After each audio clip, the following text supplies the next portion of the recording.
A very common argument that you will hear from people and groups who are opposed to the proportionate inclusion of electronic training collars to promote and protect safety and freedoms, not just of dogs but of other animals, is that of science. Is that we have science on our side. Science supports what we're saying. And one of the principal studies that is cited by these groups and individuals is a study that was titled AW1402A. It was a study conducted by the University of Lincoln on behalf of DEFRA in the English government, the Department for the Environment, Food and Rural Affairs. And it was published in the PLOS One journal in 2014 and has been referenced and cited and pointed at as being, if you like, proof, absolute proof that the use of electronic training aids are unnecessary. Now, something that you probably don't know about that study, it involved three groups. It involved electronic collar users who were using electronic training collars along with reward. It involved the same sort of trainers who weren't using electronic collars but were using reward.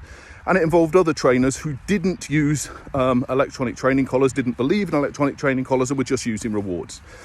Now, in order to make sure that this, or if you like, to ensure the integrity of this study, it was absolutely imperative that a blinding protocol was adhered to. And what that basically means is that when people, the study was video recorded, so the dogs were video recorded, the trainers were video recorded, and then independent observers looked at those videotapes and basically scored what they saw.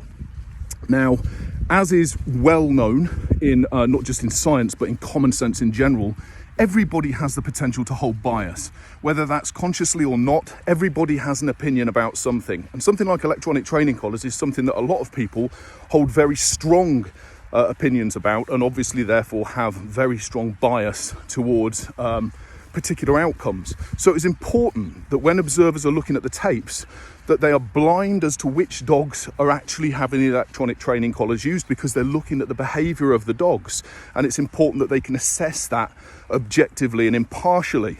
So in order to facilitate that, all the dogs wore electronic training collars, so that when the tapes were looked at, you couldn't tell, an obvious difference between which dogs were in the reward group, which dogs were in the electronic collar that wasn't being used, and which ones were in the electronic collar that was being used.